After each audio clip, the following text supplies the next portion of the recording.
안녕하세요. 반갑습니다. 정법을 공부하고 있는 남양주의 김윤희입니다.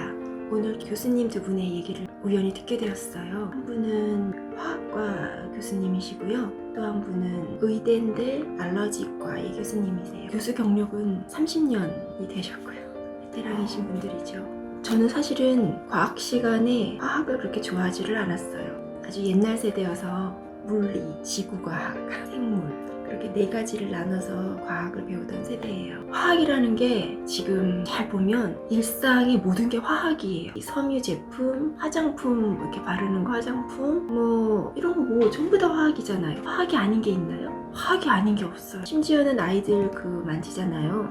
슬라임 그게 소재가 뭔지 모르겠는데 그것도 화학이잖아요. 일상에 앞으로는 더 할 거예요. 더 할 건데 화학이 아닌 게 없고 그래서 화학을 하려면 창의적이어야 된다.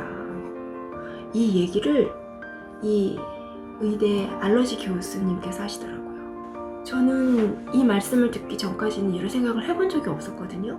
화학을 하는 사람들은 창의적이더라. 그 알러지 의대 교수님께서 하시는 이 말씀이 친하게 지내는 화학과 교수들이 있는데 창의적이더라.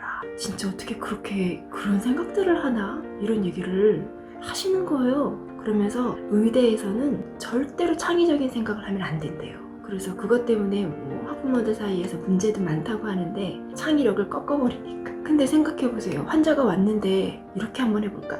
이렇게 한번 해볼까? 디자인 이렇게 해볼까? 이런 제품을 써볼까? 안 되는 거죠. 사람 목숨이 달려있는데. 그래서 의대에서는 절대적으로 창의는 안 되는 거예요. 거기에 있는 규칙대로 정해진 것대로 그렇게 해야 된다는 거예요. 그래서 창의적인 사람은 의대에 오면 안 된다.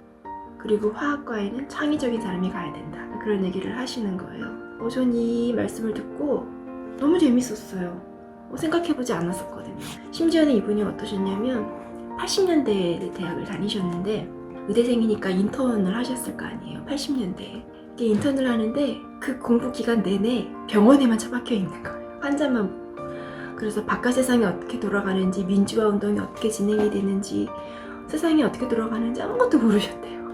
그래서 이렇게 동료 교수님들하고 모여서 얘기를 하다 보면 거의 바보 취급받는데요. 아니 그 시대 산 사람 맞아? 그 시대의 걸 아무것도 모르니까 진짜 인턴, 레지던트 그것만 몰두해도 시간이 없었으니까 체질로 봤을 때 소음인 분들이 아주 딱 맞으실 것 같아요. 스승님께서 일본 사람들이 소음인 거의 대부분이 뭐 다는 아니겠지만 거의 대부분이 소음인이라고 하시더라고요. 그 소음인들의 특징은 알려주면 잘한대요.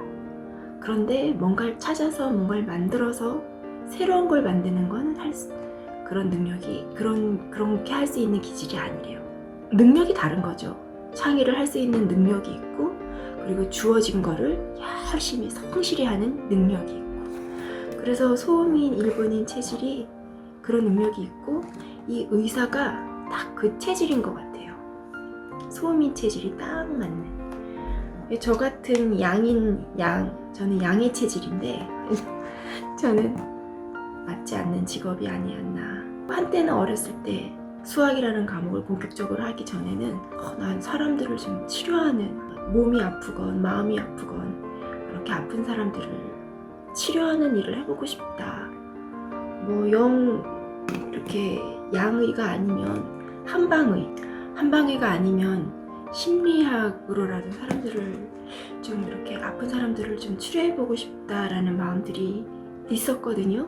아무튼 의사라는 직업이 그렇다고 하시더라고요. 야, 의사와 창의성을 생각해본 적이 없었어요. 그래서 저는 조금 그렇구나 그렇게 생각을 했고 또 그 교수님 말씀이 요즘에는 뭐 사명의식을 가지고 의대를 지원하는 학생이 없대요.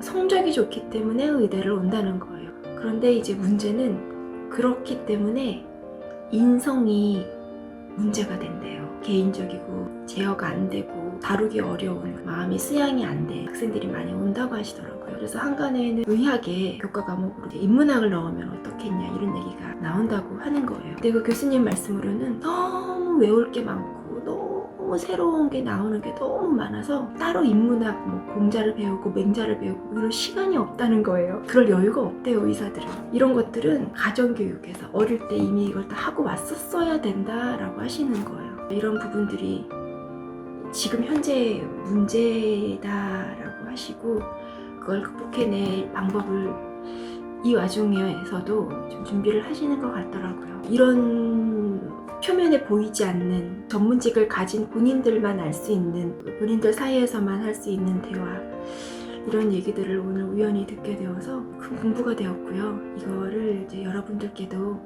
기록으로 남겨드리고자 유튜브에 남겼습니다. 별게 아닌 것 같은데 이런 사소한 거 하나하나들이 모여서 아마 뭔가 모티브가 돼서 새로운 뭔가를 시작할 때 힘이 되실 수도 있겠고요. 삶의 방향을 정하는 데 있어서 큰 바위가 있으려면 밑에 모래알이 있어야 되잖아요. 항상 스승님, 정법 스승님께서 말씀하시는 게 큰 바위가 있으려면 밑에 모래알들이 이렇게 받쳐줘야 된다. 먼지, 티끌 다 있어야 된다. 그거 없이 어떻게 바위가 혼자 우뚝기 서냐. 그런 것까지도 다 존중해줘야 한다. 이런 말씀을 하셔서 이거 하나 먼지 티끌만한 내용이지만 이것도 제가 유튜브에 남겨봅니다.